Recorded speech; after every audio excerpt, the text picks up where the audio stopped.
Una de las preguntas que debemos hacernos es ¿cómo será la iglesia dentro de 50 años? ¿O qué será del movimiento de Cursillo de Cristiandad? Cuando celebremos en muchos países de Centroamérica el primer centenario. ¿Habrá rostros jóvenes o solo quedarán personas de la tercera edad, cuarta, quinta edad? Ancianos, ancianas. ¿Y será el cristianismo un elemento decisivo de renovación, creatividad y esperanza para la sociedad y las culturas? Las respuestas a estas preguntas dependen de un factor decisivo: la nueva evangelización. Cursillos como método de evangelización será capaz de responder a estos desafíos.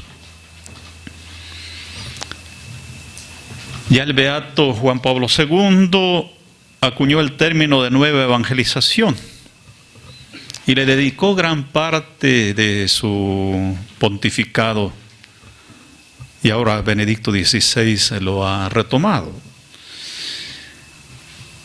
El mayor desafío actual de la Iglesia es la secularización, es decir, la forma o modelo de vida de millones de personas que viven como si Dios no existiera. Es lo que el Papa ha llamado en la Porta Fidei el desierto. Ante este desafío antes se delimitaba sobre todo a las sociedades económicamente más desarrolladas. Y ahora se constata que ha penetrado todos los continentes, no solo de antigua cristianización, sino de la más reciente cristianización. Y ha penetrado ya no de forma pública, a través de discursos y discursos directos o fuertes contra Dios, la religión, el cristianismo, aun cuando en algunos casos estos tonos antirreligiosos, anticristianos y anticlericales también se han escuchado recientemente. Más bien la secularización ha adoptado un tono débil, pero de manera a veces casi que no se puede percibir, va entrando en la cultura, va invadiendo nuestra vida cotidiana de personas. Y cuántas veces incluso hemos llegado a pensar que el Evangelio hay que adaptarlo, pero no solo en cuanto a la manera de expresarlo y de comunicarlo, sino incluso en su esencia. Y hay cosas que no pueden negociarse, ¿no? Entonces, pues esto va minando poco a poco la mentalidad y la conciencia humana. Y los efectos de esta mentalidad son evidentes incluso en el ámbito de la Iglesia. Y el movimiento de Cursillo de Cristiandad no es la excepción.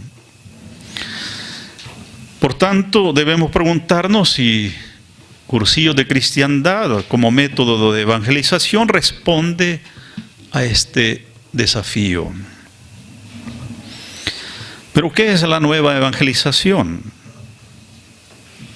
No consiste en anunciar un mensaje nuevo. distinto al de siempre, ni tampoco en utilizar simplemente nuevas estrategias o métodos novedosos y llamativos para atraer a la gente, ¿no? A través de spots televisivos, a través de grandes vallas publicitarias. Jesucristo es el mismo ayer, hoy y siempre. Pero en realidad se trata de volver al amor primero. Volver a las fuentes. Volver a los orígenes. Y en efecto, cuando uno va perdiendo el entusiasmo, hay que recordar aquellos momentos en el que iniciamos este camino. Y esto vale para todos. Para los sacerdotes, cómo iniciamos el seminario, cómo llegamos, cómo en los primeros años de sacerdocio, con gran entusiasmo, ¿verdad? Y esto también para los matrimonios, para cada uno. Entonces hay que recordar incluso el carisma fundacional, ¿cierto? Volver a las fuentes. Ese amor primero del que nos habla el libro del Apocalipsis, cuando reprocha a la iglesia de Éfeso.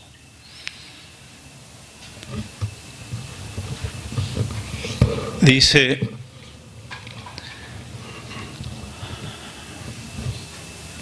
conozco tu aflicción, conozco tu pobreza, conozco tus obras, tus fatigas, tu paciencia, que no toleras a los malvados, que has sometido a prueba a los que se dicen apóstoles sin serlo y has comprobado que son falsos. Has soportado y aguantado por mi causa sin desfallecer. Pero tengo algo contra ti. Cada uno tiene que poner su nombre en vez de Éfeso. Dice que has abandonado tu amor del principio. Fíjate de dónde has caído. Arrepiéntete y haz las obras del principio. Y es que la monotonía mata también el amor y el entusiasmo. Pero a veces, para superar esta monotonía, hacemos cosas nuevas, y esas cosas nuevas se convierten en monotonía. Entonces, en el fondo, el problema lo llevamos nosotros, ¿cierto? Perdemos el entusiasmo y la alegría del principio. De lo contrario, dice: si no te arrepientes, vendré y removeré tu lámpara de su puesto. Igualmente, el reproche a la iglesia de Sardes. Ahí se fabricaba un colirio muy bueno, pero le dice: estás ciega. Había un banco, ¿verdad? Pero eres pobre. Y ahí le va reclamando, ¿cierto? Ellos que se enorgullecían.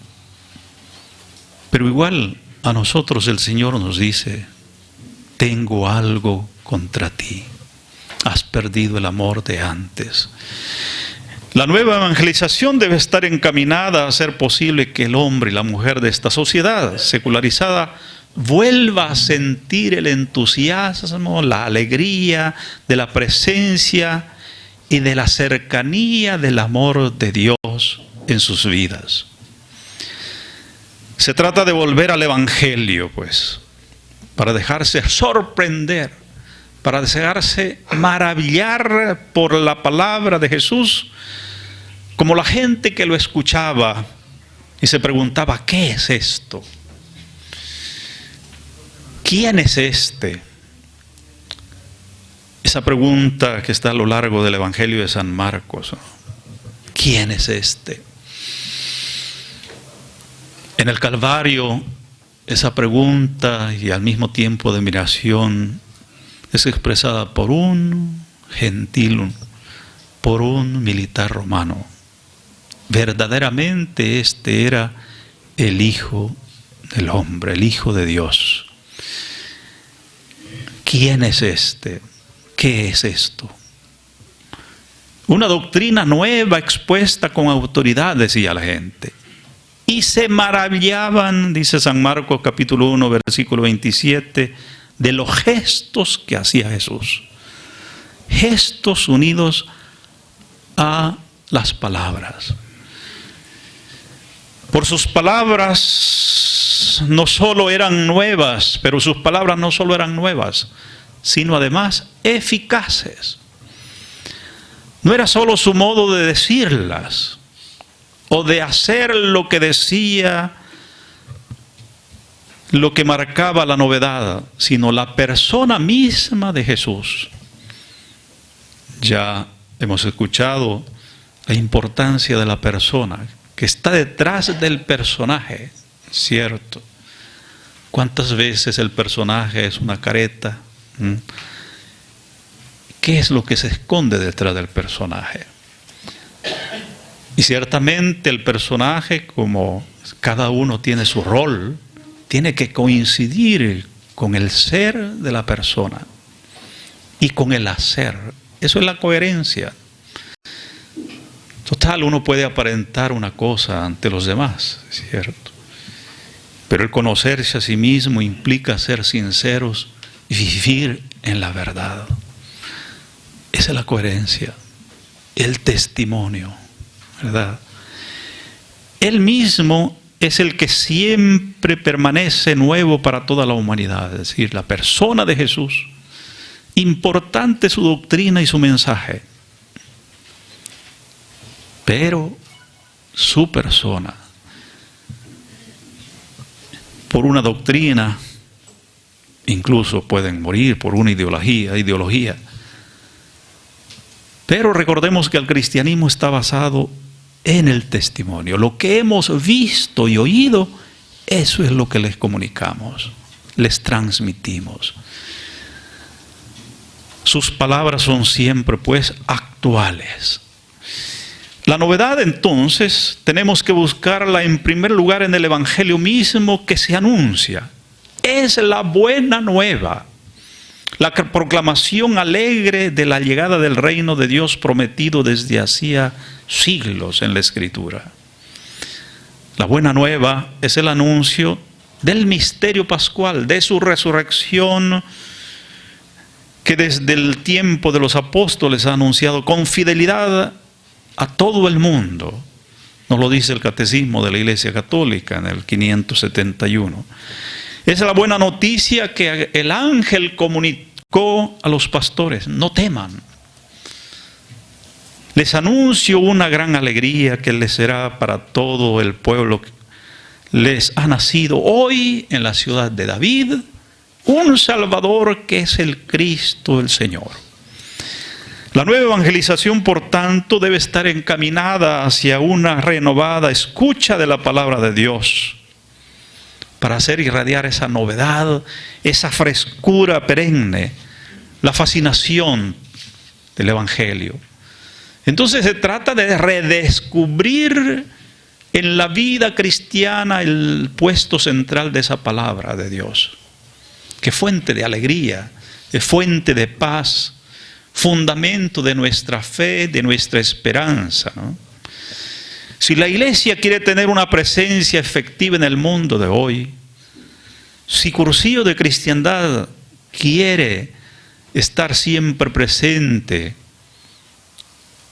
y cumplir su tarea evangelizadora, tiene entonces que ser misionera, misionero. Cada uno de nosotros. Pero para ser misionero tiene que ser necesariamente comunidad de discípulos. Y el discípulo es el que se sienta a los pies del maestro, bebe de la rica fuente de su palabra para salir a anunciar el Evangelio. De manera que el Evangelio, la palabra de Dios, tiene que ser el alimento del discípulo misionero.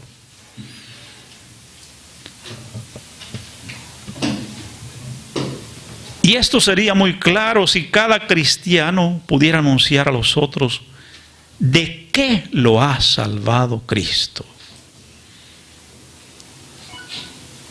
Dar testimonio de que Jesús hace nueva y transforma la realidad de quien lo acoge. Como aquel ciego que a todos contaba, ¿verdad?, que Jesús le había devuelto la vista, ¿no? Porque no podía contener esa alegría, ¿no? Porque Jesús es el único capaz de destruir esa pobreza más profunda que puede tener el ser humano. ¿Cuál es? La incapacidad de la alegría, de alegrarse. Y por eso se llega a considerar la vida absurda, contradictoria. Y esto solo lo puede comunicar quien tiene la vida. El que es el Evangelio en persona. Y en ese sentido la iglesia que evangeliza debe comenzar por ser ella misma evangelizadora.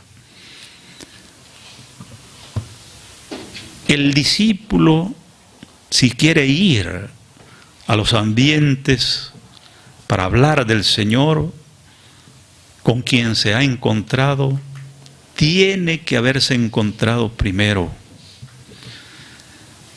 Pero por otra parte, esa novedad debe estar profundamente arraigada en el corazón de quien hace el anuncio, como he dicho, ¿no? Para realizar la nueva evangelización tenemos que dejarnos impregnar de Cristo. Tener ese espíritu nuevo, ese corazón nuevo del que nos habla el profeta Ezequiel. Porque a veces parecemos un montón de huesos, ¿verdad? Pero recordemos cómo el Espíritu hizo capaz que esos huesos adquirieran vida. Más aún, el espíritu nuevo que menciona el texto del profeta Ezequiel, capítulo 36, versículos 25, no es algo distinto al Espíritu de Dios mismo. Ese espíritu que se nos da en el bautismo para que podamos ser criaturas nuevas, que hemos dejado atrás el hombre viejo, al hombre viejo, con sus obras. Y hemos sido transformados en hombres nuevos, animados por el Espíritu Santo. Y esto debe impulsarnos a actuar por amor. Y solo así se hace realidad aquella invitación que Jesús hacía a Nicodemo y que nos hace a todos nosotros. Es necesario nacer de nuevo. En otras palabras, esta nueva evangelización es una llamada a la conversión y a la esperanza, que tiene como certeza, pues, la resurrección de Cristo. Ese primer anuncio y la raíz de toda la evangelización. Y que es el fundamento de toda promoción humana y principio de toda auténtica cultura humana. De ahí que el componente fundamental de la nueva evangelización sea cristológico. ¿Por qué? Porque en Cristo se hacen nuevas todas las cosas. Si nosotros logramos ese cambio radical, lograremos llenarnos del gozo de la cercanía de Dios en nuestra vida. Y vamos a descubrir a Jesucristo a nuestro lado. Y nos llenaremos de una inmensa alegría que no podemos contener, sino nos sentiremos impulsados a compartirla. Pero para hacer realidad la nueva evangelización, la persona ha de estar enteramente enamorada. Tiene que saciar su sed con esta palabra, como lo hizo aquella mujer samaritana. Porque Jesús está sediento de saciar nuestra sed, y si lo aceptamos, nos saciaremos y saldremos a proclamar su mensaje. Aquella mujer se convirtió en misionera para sus compatriotas y le dijeron: ya no creemos en lo que tú nos dices solamente, nosotros sabemos que Él es el Salvador del mundo.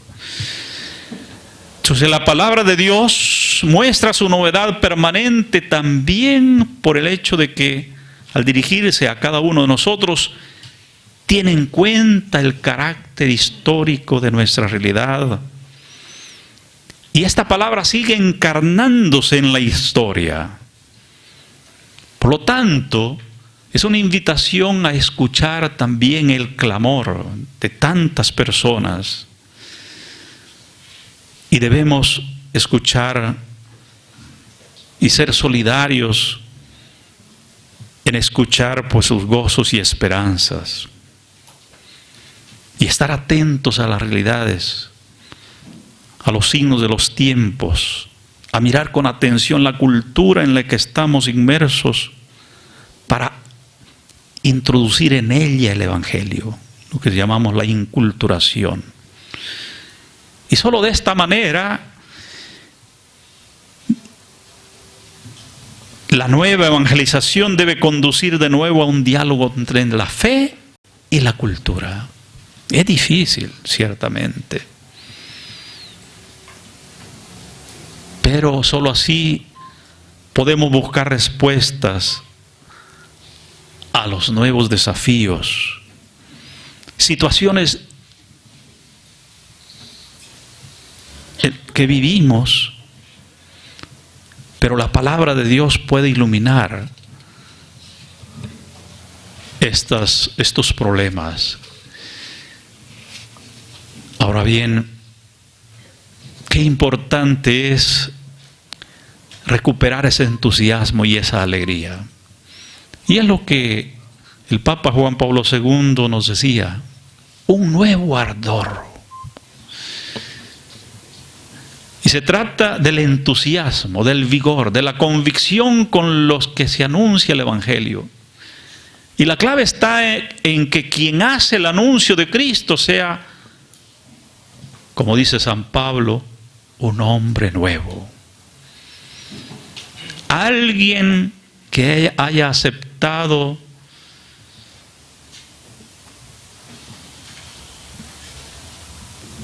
dejarse transformar por el Señor y estar plenamente unido a Él.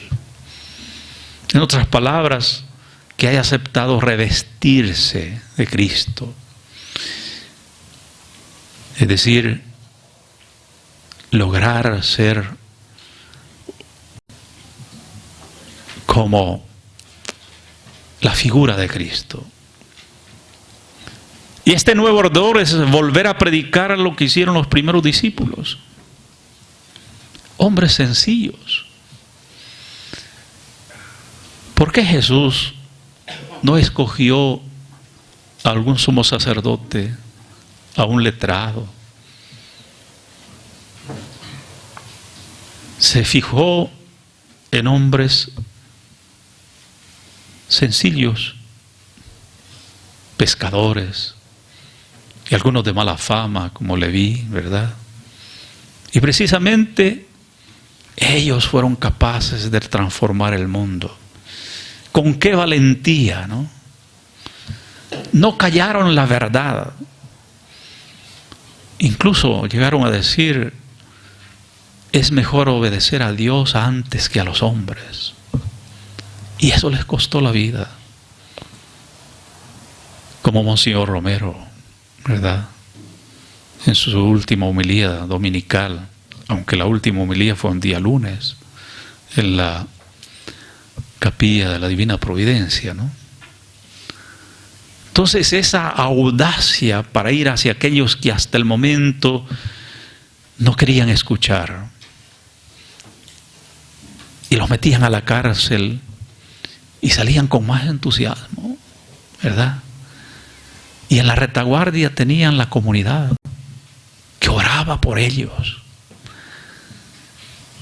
El obrar impulsados por el fuego del amor divino. Ciertamente estaban enamorados. Como cuando iban al Foro Romano, ¿verdad? Al Coliseo. Iban cantando. Y eso es lo que más encolerizaba a los enemigos.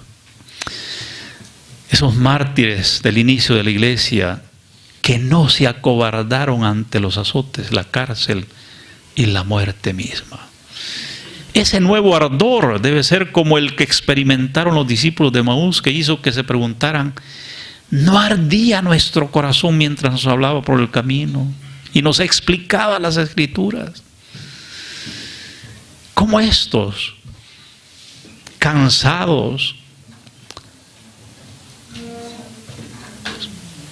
pudieron recorrer de nuevo aquel camino hacia Jerusalén para comunicar con alegría lo que les había sucedido?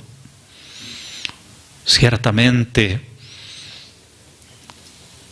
¿qué les hizo olvidar la tristeza? El encuentro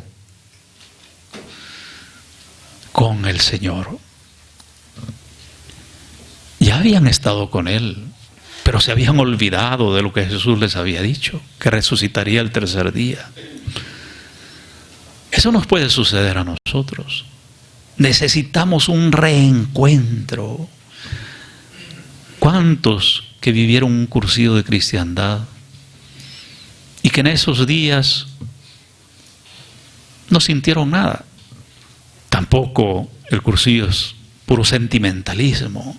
Si algunos piensan o creen que en la noche alguien los va a tocar, cierto, a veces necesitan un porrazo grande como el de Pablo, algunos, ¿verdad?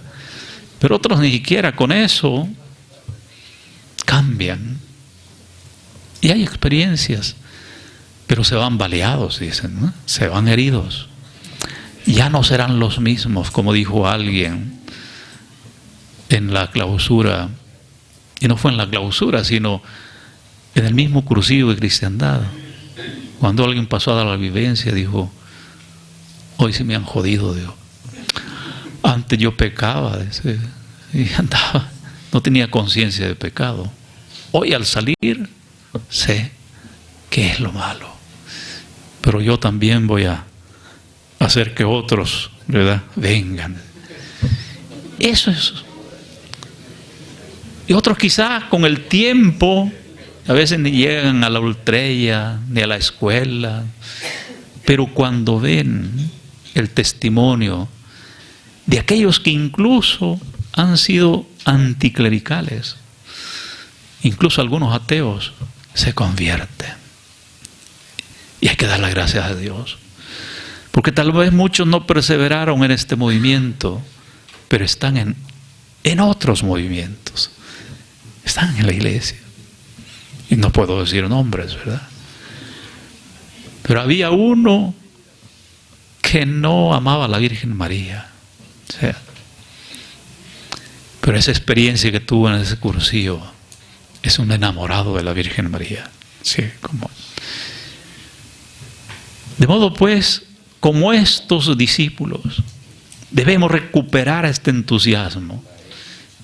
Y el documento de Aparecida dice: aquí está el reto fundamental que afrontamos, mostrar la capacidad de la iglesia para promover y formar discípulos misioneros que respondan a la vocación recibida y comuniquen por doquier, por desborde de gratuidad y alegría, el don del encuentro con Jesucristo.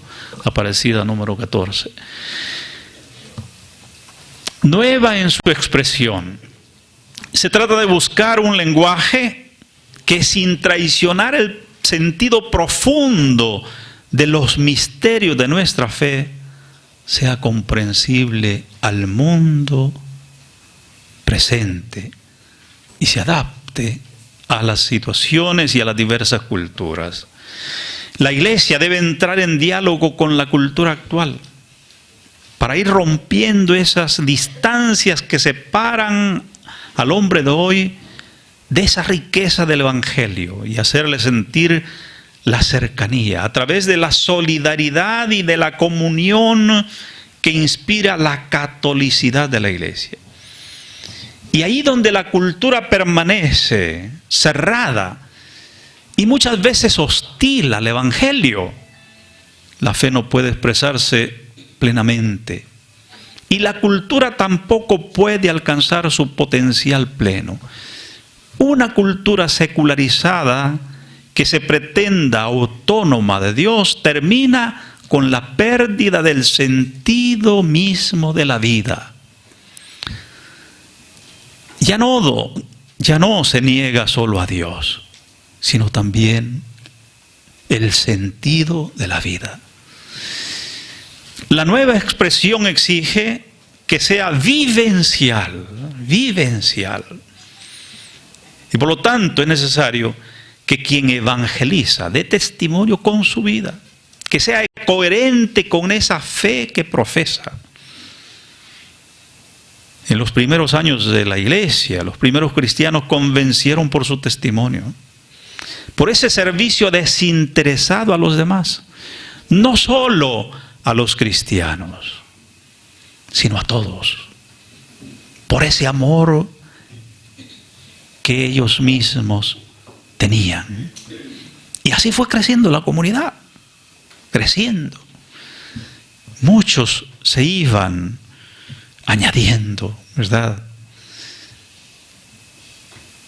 Estas nuevas expresiones no se refieren exclusivamente a las palabras que se utilizan para comunicar verbalmente, sino también hacen referencia al lenguaje que brota del mandamiento nuevo. Ese mandamiento nuevo del amor. Un lenguaje que muchos hoy todavía no entienden, pero que es un lenguaje que convoca al diálogo, al servicio, a la solidaridad, a la búsqueda de la justicia, de la igualdad y de la promoción humana. Qué maravilloso cuando las religiones se unen para trabajar por la paz. Y no son motivos de violencia. Qué dificultades, qué problemas, ¿verdad? Los que están viviendo, ¿no? Por causa de la fe, por el ser cristianos. Muchos masacrados, pues, en África, por profesar la fe en la Eucaristía, en Jesús. Entonces la iglesia está llamada a transmitir esta novedad, antigua, pero siempre nueva. Y de allí que nos hemos preguntado por qué muchos no se sienten atraídos por Cursillo. Es el problema que tenemos en Precursillo, ¿no? Y a veces muy pocos candidatos, y se han tenido que suspender incluso. Entonces, debemos preguntarnos, ¿ven en nosotros ese entusiasmo? Podrán decir de nosotros, miren cómo se aman. Hay una verdadera amistad entre nosotros. Pero la nueva evangelización también debe serla en sus métodos. Nuevos métodos significa poner todo lo que esté a nuestro alcance para pasar a una pastoral de conservación a una pastoral misionera, que salga al encuentro de los alejados. Pero no solo aquellos que no han oído hablar de Cristo.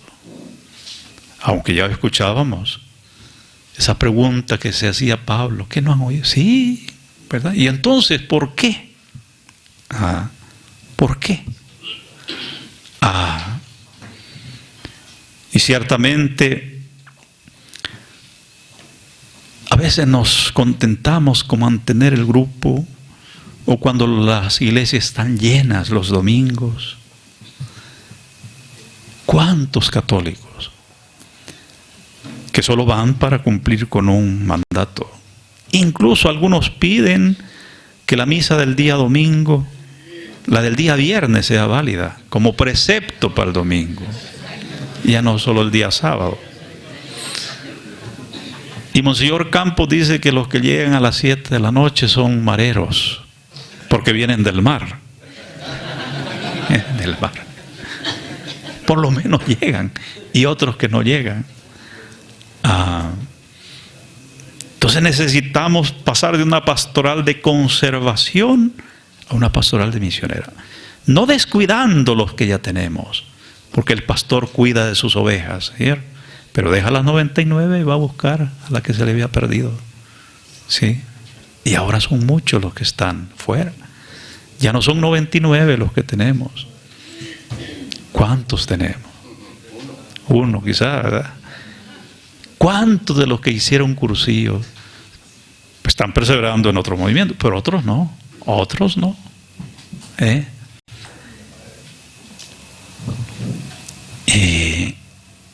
Debemos pensar qué elementos llevamos a cursillo. Como alguien decía, hacer una ficha en las calles, ven, sin haberlo preparado o entusiasmado antes. Que lleguen a decir, yo quiero ir. Como dice en aquel tiempo, ¿verdad? De los judíos que dirán, tomarán del borde, yo quiero ir. Eso.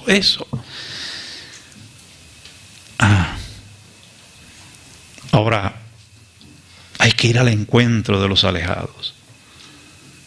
Pero esto no significa disminuir las exigencias del Evangelio. No, ¿verdad? Total, dicen algunos, la iglesia tiene que adaptarse a estos tiempos. Ya tiene que aceptar, pues, incluso el matrimonio, ¿verdad? Entre dos personas del mismo sexo, total. Y ahí vamos. Como cuando se dice, ojalá que la iglesia permitiera que los sacerdotes se casaran. No habría escasez de sacerdotes. El problema es otro, ¿verdad? Entonces, como que hagamos más suave el Evangelio, ¿verdad? Disminuyamos las exigencias para ir a hacer cursillo cristiandad, y así tendremos tantos, ¿verdad? Tantos. Ciertamente la cantidad, pero a expensas de la calidad. Pero también hay que creer y hay que tener confianza en que Dios cambia el corazón, hasta del más duro, ¿cierto? Porque el riesgo es, como decía, pensar como Jonás y decir que solo nosotros somos los privilegiados. En aquel momento, en el último día, habrá sorpresas. Tocaremos, hemos predicado en tu nombre. Fui obispo, fui sacerdote, fui religiosa, fui crucillista. No te conozco. Ustedes los que han obrado la maldad. Qué terrible, ¿no? Pero no. Y resulta que esa página, ¿verdad? Mateo 25, ¿no? Tuve hambre, me diste de comer. Fíjense, nos pregunta, fuiste el domingo a la misa, etcétera, ¿verdad? A lo que Jesús le dijo al doctor de la ley, ve y haz tú lo mismo, de socorrer a aquel, ¿verdad? Lo que hizo el buen samaritano. Las prostitutas le llevarán a la delantera a ustedes, no por ser prostitutas. Como alguno diría, bueno, voy a perder un tiempo, después regreso. No. Sino por el que persevere hasta el final se salvará. Eso de perseverar, nadie tiene seguro la salvación. Dios nos quiere salvar a todos, pero toca la puerta. Pero si no le abrimos, nosotros rechazamos automáticamente la redención. Dios respeta nuestra libertad y el que no quiera, no quiera. No quiere. Punto. Eso es. Y esa es la mayor tristeza. Cuando Jesús lloró ante Jerusalén. ¿Ah? Él quiso salvar a Jerusalén, su pueblo. Jesús lloró. Imagínense, lo mismo. ¿Pero qué pudo hacer? Jerusalén fue destruida, fue arrasada. De manera que también depende de todo, de cada uno de nosotros, ¿no? Ahora, de ahí la necesidad de una gran creatividad, de una conversión pastoral que tenga muy en cuenta el contexto histórico en el que vive la iglesia, lo cual debe llevar a vivir y a promover una espiritualidad de comunión y participación. Ya se lo decía pues en Puebla, ¿verdad? Y en Aparecida. Comunión y participación, en la que se dé amplio espacio al dinamismo de los laicos. Hace poco nos preguntaron a los obispos acerca de cómo fomentar la fraternidad sacramental entre los sacerdotes. Y si teníamos nosotros una asociación o algo así, fraternidad sacerdotal.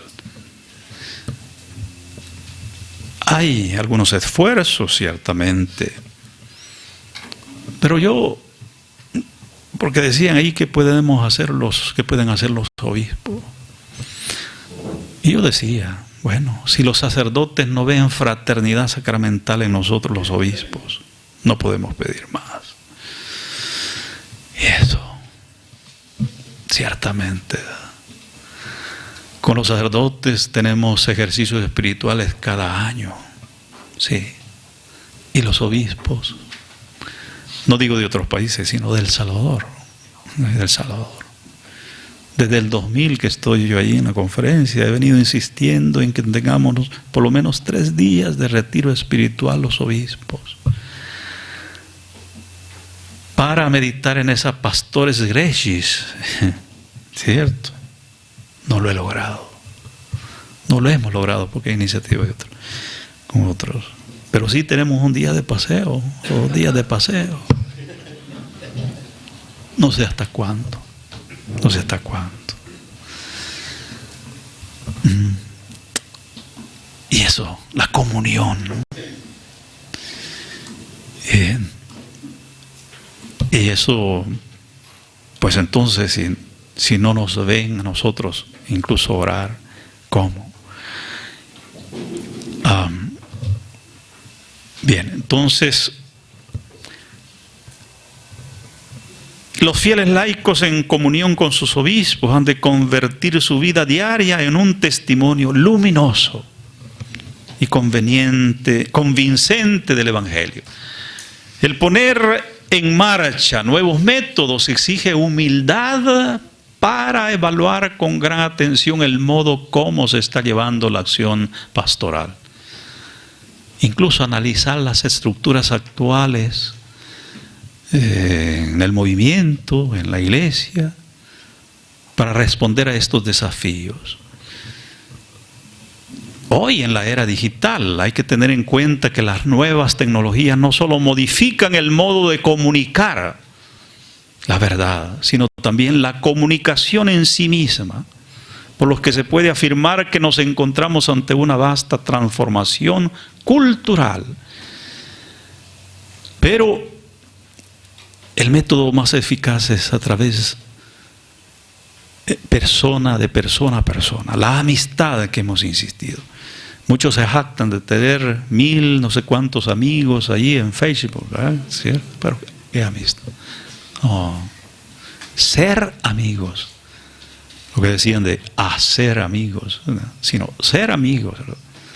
Entonces, junto a ese modo de difundir información, conocimiento, nace un nuevo modo de aprender y de pensar. Y así, son nuevas oportunidades para establecer relaciones y construir lazos de comunión. Aprovechemos estos medios.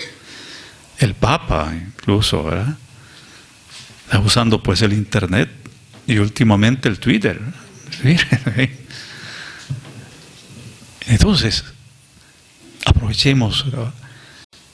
Claro que muchos somos analfabetas en ese sentido. Eso tenemos que ir entrando poco a poco. Pero no entusiasmarnos tanto y considerar que solo ese es el método. Tampoco. Porque algunos tienen ese vicio de estar ahí. Ya. Algunos que hacen una comida y suben todo. Ya. Y se presta todo. Y en este sentido es necesario que la iglesia comience a abrir, comience a saber utilizar esos medios de comunicación, las redes sociales, ¿no?, para debatir, para compartir, opinar, informar y cumplir una tarea evangelizadora, puesto que es en ellos donde hoy se encuentra la gente, particularmente los jóvenes. Y en algunas ocasiones es necesario, como, no porque uno tenga vergüenza de hablar de Cristo y de la religión, pero hay algunos que todavía no entienden. Entonces hay que entrar por medio de la amistad. ¿Y cuántas cosas pueden lograrse a través de la amistad? ¿Cierto? Y aunque otros sean indiferentes a la religión. ¿Está bien? Yo tuve una experiencia un poco negativa ahí en estos medios, ¿verdad? Que vi que le contestaban mal a un cristiano católico, ¿verdad? Yo puse algunos textos evangélicos y recibí palabras bastante fuertes, ¿no? Después yo pregunté quién era esa persona y me dijeron cómo era y todo. Y en realidad no valía la pena seguir. Pero no lo corté, ¿verdad? Pero esa semillita va quedando allí, ¿verdad? Pero a veces cuando uno insiste demasiado y es muy fuerte,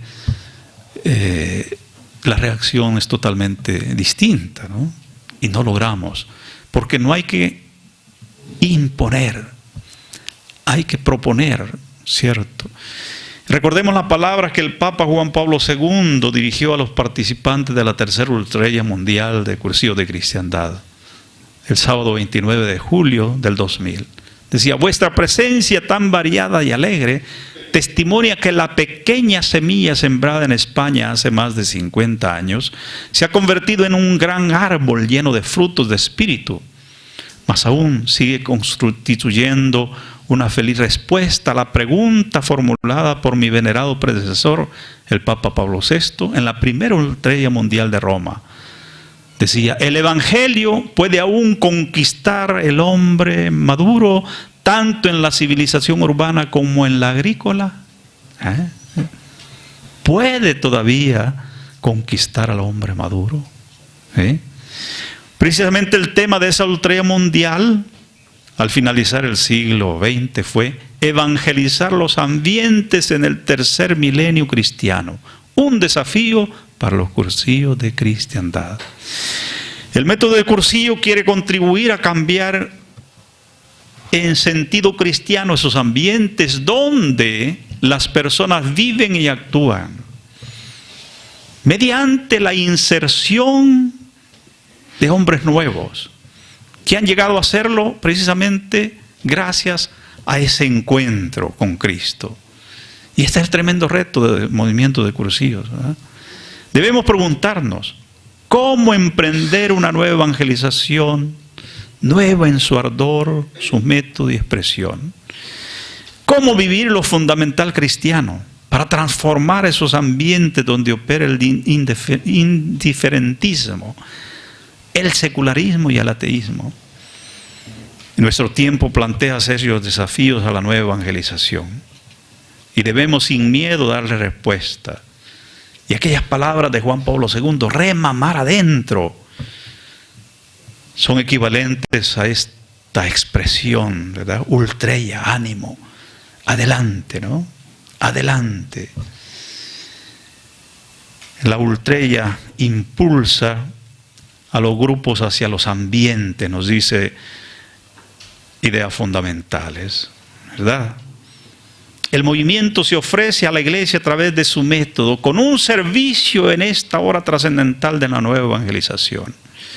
El método, en Cursivos de Cristiandad, es básica y fundamentalmente un medio propio y específico para evangelizar, para hacer posible esa finalidad del movimiento, que las personas se encuentren con el Señor, que transformen la sociedad y el mundo. En el método de Cursivos de Cristiandad se distinguen, como sabemos, 3 fases: precursivo, cursivo, poscursivo, ¿no? Cierto. Pero, aunque las 3 fases se articulan en un proceso armónico, cada una tiene su finalidad concreta y su desarrollo. Además, estas 3 fases del método se caracterizan por una serie de rasgos esenciales que están presentes en todas las fases, identifican y definen lo que es el movimiento.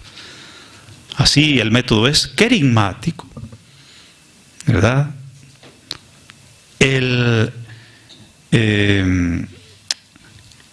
un método en el que el testimonio de vida compartido y las relaciones personales, a través de la amistad, se transmite esta experiencia religiosa. Es también un método en el que se complementan la dimensión personal y comunitaria.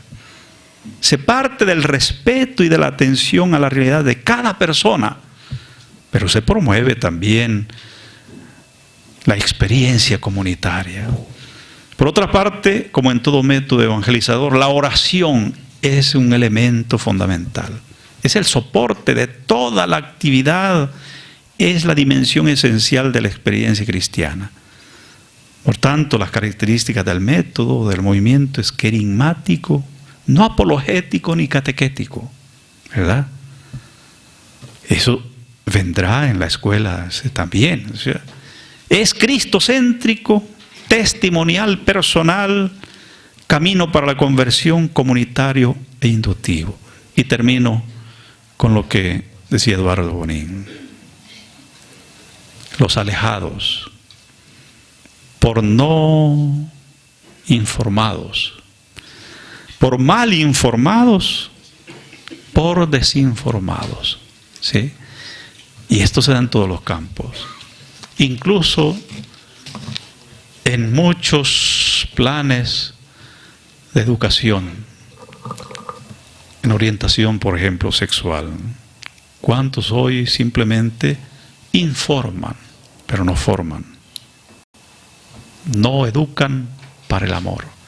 Y así en muchos campos. Estamos muy informados, pero qué contradicción. Cada vez menos informados, ¿cierto? En un mundo globalizado, cada vez vivimos de una manera más aislada. De colores.